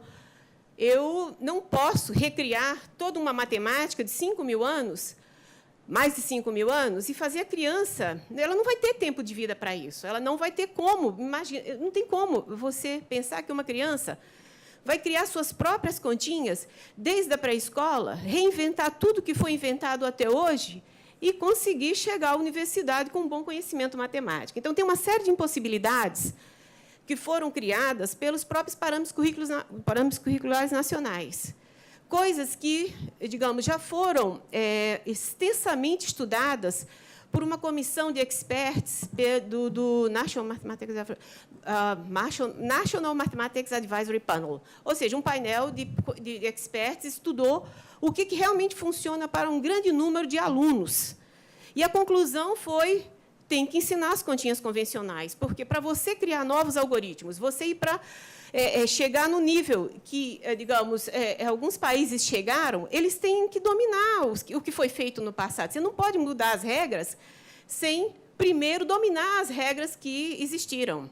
Então, eu vejo aí algumas impossibilidades. Eu acho muito legal a ideia de autoria. Eu mesma me sinto autora. Porque, desde o ensino médio, eu comecei a ser autora do meu próprio conhecimento. Eu não entendia as aulas de matemática. Eu mesma. Curiosamente, eu sou professora de matemática e tive um mira bem legal na graduação. Eu não sou uma aluna, não fui uma aluna na época de graduação, 82 eu me formei, de baixo desempenho. Eu tive um dos mais altos iras, antigamente MGA, da minha graduação. Então, eu sou uma aluna que estudei bastante, mas eu fui autora, realmente eu era autora. Cada nova coisa que eu ia estudar, então, a gente precisa, talvez, definir melhor o que significa, bem, os limites da ideia, do conceito de autoria. Porque eu acredito nessa ideia de ser autor. Eu achei que eu já fui imaginando quando é que eu comecei a ser autora do meu próprio conhecimento. Foi desde o ensino médio, porque eu não tinha pais que pudessem me ajudar, eu não entendia nada das aulas de matemática, então eu comecei a estudar por 5 livros. Eu decidi que o número correto de livros para estudar eram 5. Então, eu tinha que estudar por 5. E continuei na graduação. Tirei SS em quase todas as disciplinas. Porque 5 me davam SS, 4 me davam MS, eu imaginava. 3 vão me dar um MM. Se eu só estudar pelo livro que o professor passou, eu tiro um MS, um MI. E isso aí funcionou legal. E eu fui autora do meu próprio conhecimento. Cada nova matéria que eu ia tentar estudar para fazer alguma prova, eu pegava 5 livros e tentava entender, conectar, relacionar, fazer várias... Ou seja, a ideia de estudar, de ser um autodidata, funcionou belamente para mim, porque eu não entendia as aulas de matemática, mas nem por isso eu fico imaginando que a gente poderia abandonar as aulas, porque os países de alto desempenho também, curiosamente, isso é uma questão para no fundo, animar o debate, porque a gente tem várias ideias que podem alterar os conceitos. E, para mim, a ideia de autoria teria que ser muito bem definida para que a gente imaginasse que não pode acontecer o que aconteceu em alguns países, como a Inglaterra. Um dos livros que eu li da Inglaterra foi O Desastre da Leitura. Alunos de 11 anos na Inglaterra, num país desenvolvido, com escolas maravilhosas, que pouco se dá aula, as crianças chegam aos 11 anos, em alguns casos, sem saber ler e escrever. Isso é algo que não dá para entender, The Reading Disaster. Ou seja, duas autoras falando sobre a questão dos métodos que também interferiram. Então, existem tantas variáveis nessa questão da aula que a gente precisa, no fundo, debater isso melhor. Daria assim, umas 3 tardes para a gente começar a imaginar todas as variáveis que estão aí confundindo o debate, o que a gente chama em pesquisa de confounding variables. A gente tem que, no fundo, levar elas em consideração. Porque, veja, os países que têm alto desempenho têm muita aula. Singapura, em matemática, estou falando em matemática. Singapura, Finlândia, eles têm aula demais. Tá? Japão. Mas a gente tem que ver que tipo de aula. É uma aula que eu boto os alunos como autoria, então a gente combina as duas coisas? Ou é uma aula que simplesmente eu dou e não há conexão nenhuma, não há nada sendo feito na mente do aluno, sendo criado, sendo desenvolvido? Então, a gente tem que pensar um bocado de coisa, porque tem muitas variáveis aí nessa discussão. Por outro lado, eu também já li artigos que falam na questão do PBL, Problem-Based Learning, na área médica. Por exemplo, o presidente da Sociedade Real de Cirurgiões da Inglaterra falando que o ensino de anatomia tinha sido muito reduzido e estava causando problemas na área médica, no tratamento dos pacientes na Inglaterra.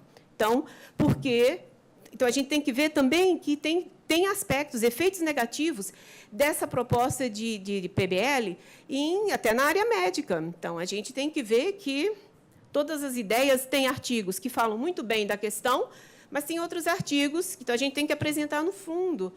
Também um pouco das flores, mas também dos espinhos, porque eles existem. Tá bom? Obrigada. Obrigado, professor. Professor Perdemo. Bem, vamos ver. Começando, então, pela pedagogia das virtudes.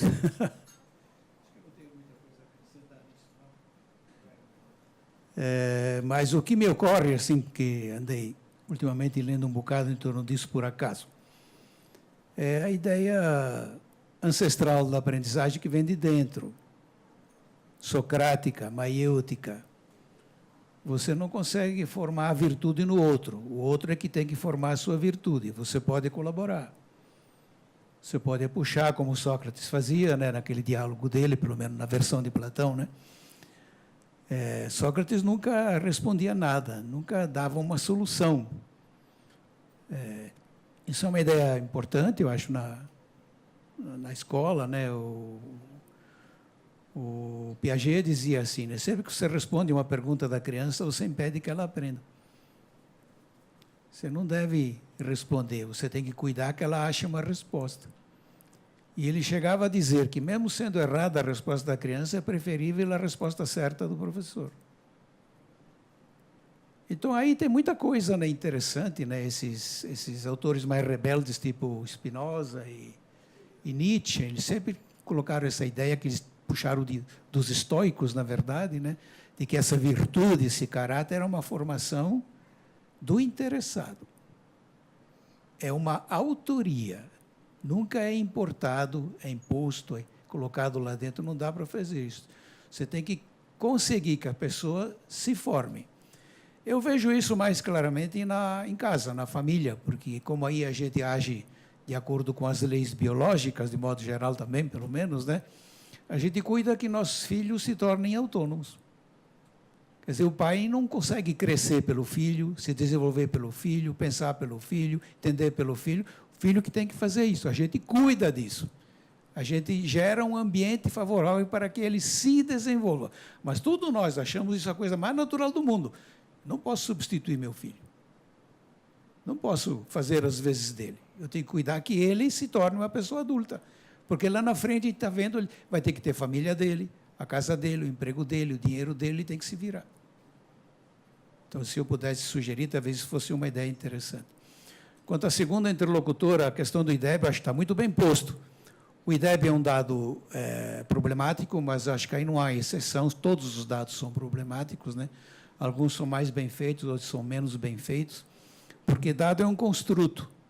Aí depende das circunstâncias, você tem um dado melhor ou um dado pior. Aí que temos que levar em conta, e quando você aplica uma prova para milhões de pessoas, você não pode fazer uma prova extensa. Você tem que fazer resumida, formalizada, com resposta fechada, que é horrível. Acho que nenhuma avaliação com resposta fechada é boa, né? Por isso que sempre defendi avaliar o que o estudante produz. A autoria dele. A avaliação tem que avaliar as autorias, e não esses produtos estigmatizados, vamos dizer assim. Mas, mesmo assim, eu acho que são dados interessantes, por isso também que se mantém, se gasta uma fortuna nisso, né? Apesar de todas as críticas, e dá uma ideia. O que eu tentei fazer aqui, dar uma ideia, uma indicação, né, de como estamos indo. Quando a série histórica é longa e é mais ou menos consentânea, dá para tirar uma conclusão um pouco mais arriscada, digamos assim, porque você tem 20 pontos aí, né? E se eles não são malucos, deve dizer alguma coisa aproveitável, digamos assim. Mas, mesmo assim, como o professor de matemática falou, a gente podia fazer análises muito mais sofisticadas, né? Apelando para correlação, análise fatorial, ou qualquer coisa do gênero aí, para ver um pouco mais a intimidade do dado.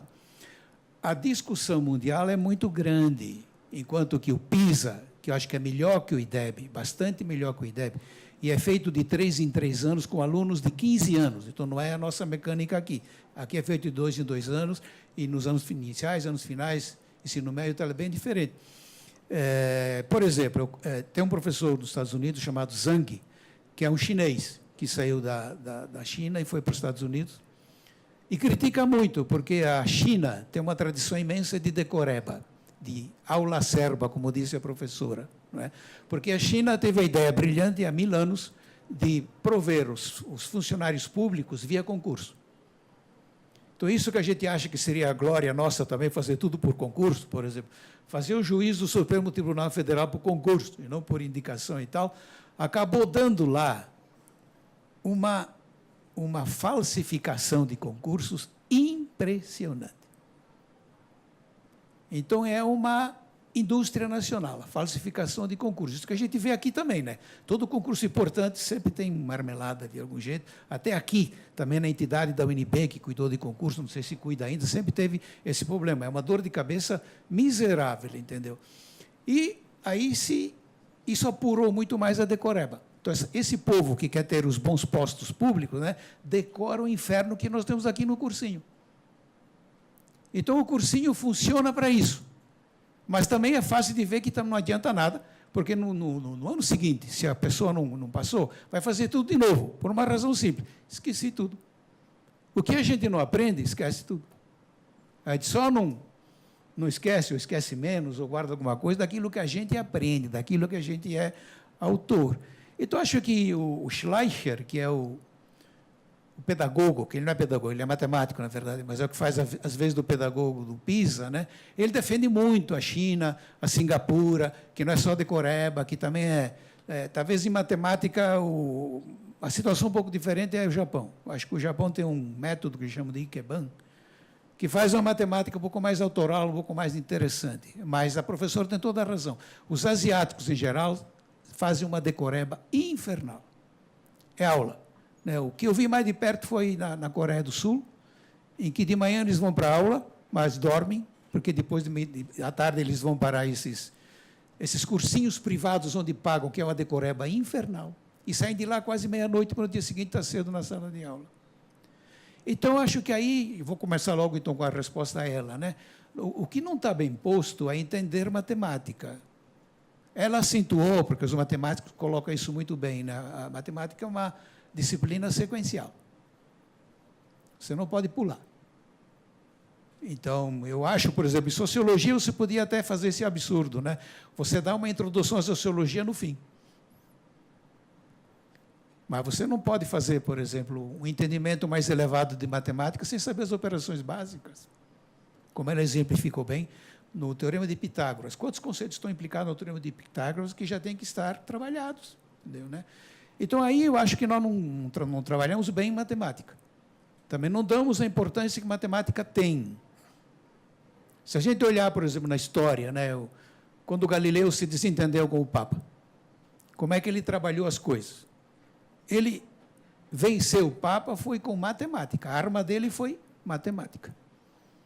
Então, matemática tem uma função enorme de cidadania, porque é a capacidade de você penetrar nos fenômenos formalmente, modelarmente. Isso, matemática dá isso aí. É fundamental. Enquanto que hoje, muitas vezes, sobretudo na minha área, sociologia e tal, a gente fica só com senso comum, com pesquisa qualitativa e coisas assim que são importantes, né? Pesquisa qualitativa, sobretudo, é muito importante, né?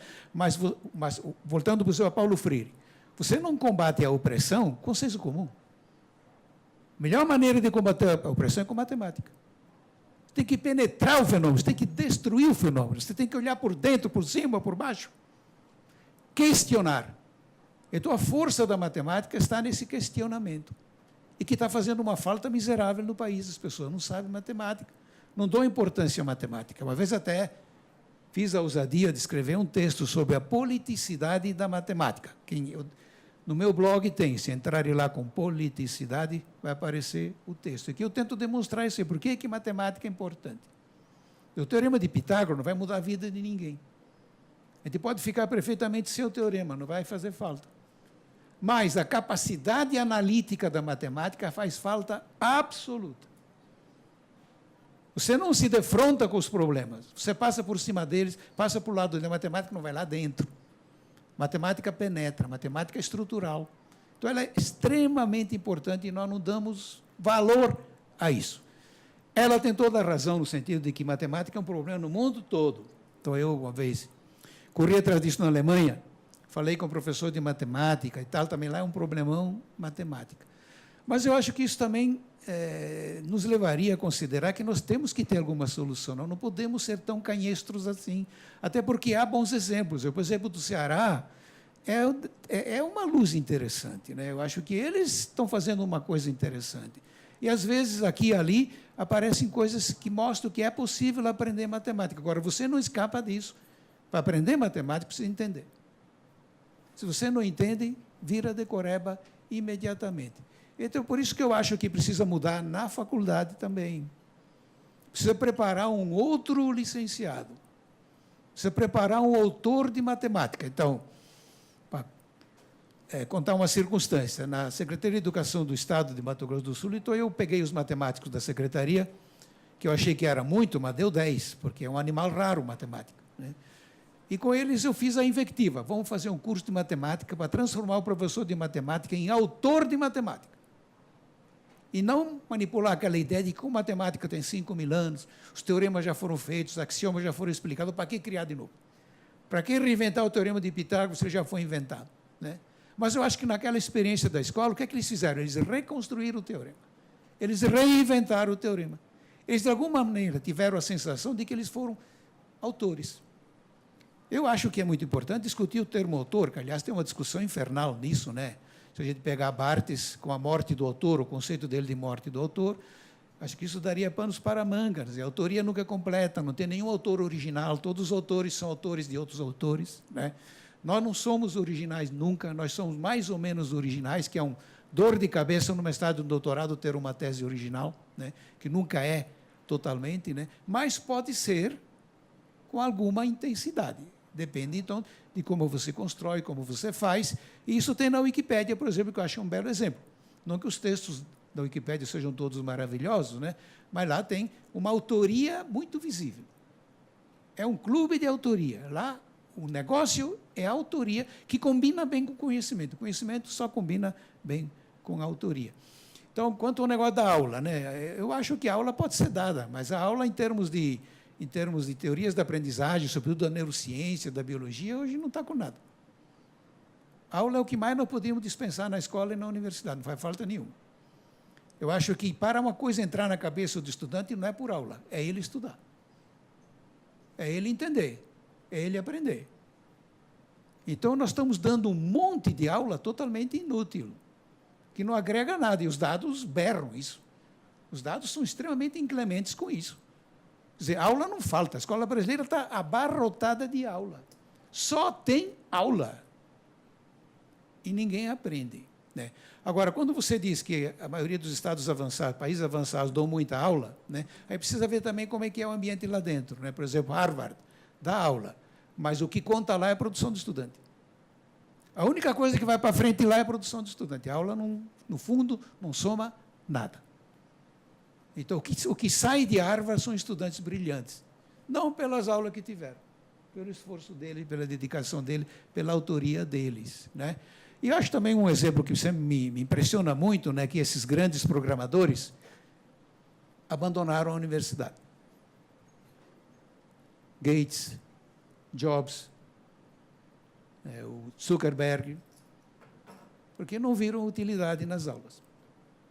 O que é que eles sabem fazer? A programação. São exímios programadores, e com isso inventaram empresas mamutes, que hoje são exemplos de empresas no mundo todo, dentro do neoliberalismo, do capitalismo, evidentemente, né? Mas eu acho que isso tudo é polêmico, isso sim, isso eu quero aceitar.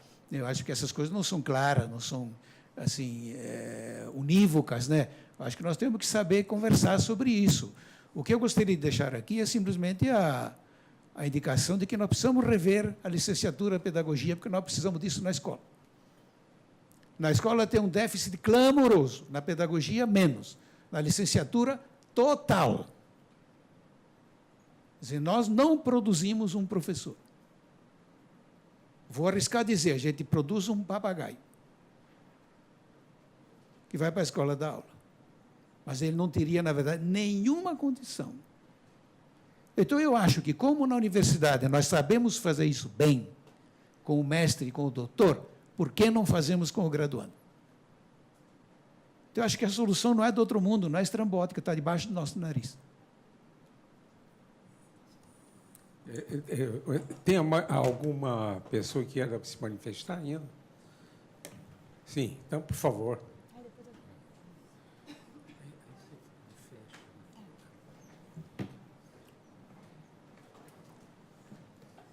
Boa tarde a todos. Boa tarde. Venho aqui falar como aluna. Nenhum título tenho para poder aqui impressionar ninguém. Estou nervosa, na verdade, primeira vez que eu falo aqui, então. Mas, assim, falando em matemática, eu acho que um fator que está faltando nessa equação que a gente está discutindo aqui. Eu sou da área, o meu curso de graduação é turismo aqui na UNB, não é nem pedagogia. Mas eu me interesso pelo assunto porque, afinal de contas, a gente, né, está dentro de uma sala de aula, desde que eu me entendo por gente, eu estou dentro de uma sala de aula aprendendo ou tentando aprender. Então, eu acho que um fator que está faltando nisso daí é exatamente o lado do aluno. Está se falando muito pelo lado do professor, o que o professor tem que melhorar. O professor Pedro Dema ali falou que quem aprende é o aluno, não é o professor, que o professor é um... Mediador, exatamente, um facilitante, né? Mas, exatamente por que o aluno não aprende, eu acho que o professor tem que estar ali, isso principalmente nos anos iniciais, né? Obviamente, não estou falando na graduação, que na graduação já é um outro termo, é outro nível. Mas, enfim, eu só queria falar mesmo que eu acho que tem esse outro lado, o lado do aluno, do estudante, e que... não sei, gente, sinceramente. Acho que fiquei muito nervosa, as coisas escaparam da minha mente. Pensei em muita coisa quando eu estava sentada ali. Mas, enfim, era mais exatamente... né? É isso. Valeu. Alguma consideração, professor de Pedro? Mais alguém? Então, eu passaria a palavra para a nossa decana, a professora Cláudia, que vai fazer os comentários e vai encerrar essa sessão.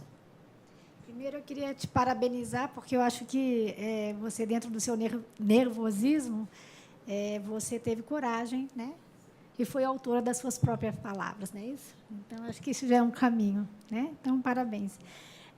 De qualquer forma, eu acho que é um posicionamento bastante crítico, né? E eu acho que na universidade, quando a gente chega e diz para os professores que a gente precisa repensar, né, a nossa aula, principalmente dentro da universidade, a gente se coloca numa posição muito difícil, né? Então, eu acho que o que foi dito aqui hoje, a gente se procura olhar no espelho e se perguntar o que eu faço dentro do meu espaço acadêmico efetivamente contribui para a formação, né, dos nossos alunos. E aí, o que acontece? Como decana, né? Eu sou professora, eu só estou decana. Né? E quando a gente assume uma responsabilidade, eu acho que o professor Murilo está aqui do meu lado, pode dizer, né? A gente passa a olhar a universidade não só a partir da nossa experiência, do nosso universo, eu sou, como professor Coutinho, da arquitetura, né? Então, a gente passa a ter um olhar mais amplo da universidade. E o que eu percebo hoje, de uma forma muito simples, quando a gente faz uma avaliação da condição acadêmica dos nossos estudantes. O que falta para os nossos estudantes hoje que leva a uma evasão de 40% da universidade, em média? Né? O que falta para os nossos professores? Eu vou dizer duas coisas: português e matemática. É exatamente isso. Por quê? Você vai me perguntar, mas por quê? Porque os nossos alunos, aonde que eles são, em que momento eles saem da universidade? Em 2 momentos que eles saem da universidade. Eles saem da universidade até o 3º semestre do curso, até o 3º semestre são as disciplinas básicas. Se a gente olhar para o projeto político-pedagógico de um curso, a gente vai ver que esses 3 semestres é formação básica. Eles não chegam nem a conhecer o núcleo de fundamentação profissional. Eles não sabem nem ainda, eles são desligados antes de saber o que eles vão ser como profissionais. Isso é uma tristeza. Isso acaba com a autoestima do estudante. Né? Então, o nosso sistema de avaliação está completamente, eu acho que, equivocado. Né? E por que ele reprova? Porque, normalmente, ele reprova em matemática, cálculo, física e química. Por que ele reprova em química e física? Porque ele não compreende bem a matemática. Né? E aí, por que ele também não compreende bem a matemática? Porque, quando dá um enunciado eu vejo pela minha filha, quando dá um enunciado da prova, ele não consegue interpretar aquele enunciado. Ele não sabe o que está sendo pedido para ele. Esse é um problema inicial. E qual é o problema final, que é outro, onde a gente tem uma retenção gigantesca? Trabalho de conclusão de curso. Ele não sabe escrever. Ele entra numa profunda depressão, porque nunca foi cobrado dele escrever um artigo ou um texto, ele não sabe. Quem é aluno aqui, se tiver algum aluno aqui que tem que escrever, vai saber o que eu estou dizendo. E a gente que fez mestrado, doutorado, a gente sabe, né?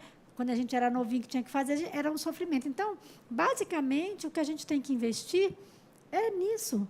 E eu tenho um sobrinho que estudou aqui, ele fala, tia, se os nossos jovens souberem bem matemática e português, eles vão ter sucesso em tudo. E é verdade, eu acredito fortemente nisso. Porque o português te permite a compreender o mundo. Te permite, português, eu digo a nossa língua, né? É a nossa língua mãe. E que vai te permitir ser autor. E como é que eu faço a leitura da palestra hoje, que, para mim, foi muito motivadora, né? Porque eu venho pensando em como ajudar, em como a gente dá um salto na formação dos nossos estudantes. Uma é, como o professor falou, a gente tem valorizado, até a gente lançou alguns editais, valorizando as licenciaturas, dando um peso mais efetivo para os cursos de licenciatura. Porque a gente também acredita que o fortalecimento das licenciaturas é uma saída viável para a formação dos nossos professores, que vai mudar o país. Isso é o nosso princípio básico. Então, quando a gente lança os editais, a gente tem pensado dessa forma.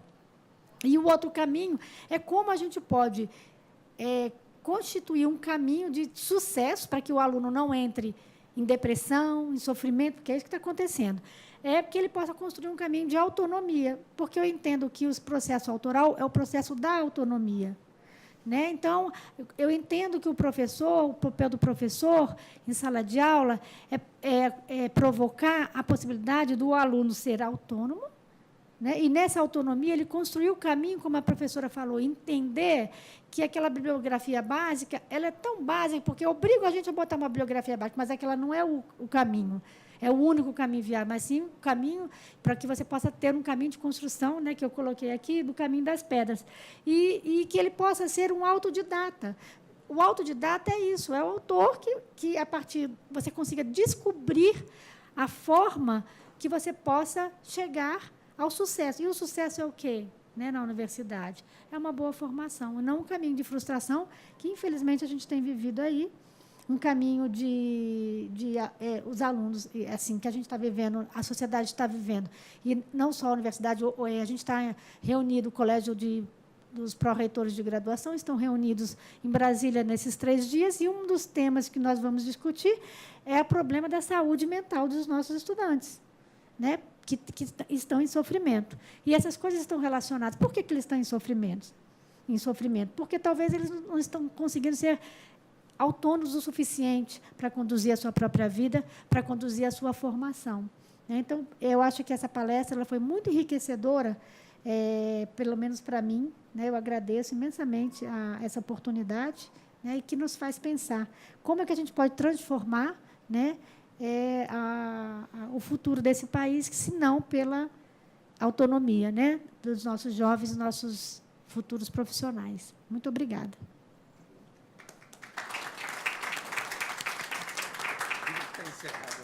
Sim, e nesse momento eu declaro encerrada a sessão. Muito obrigada.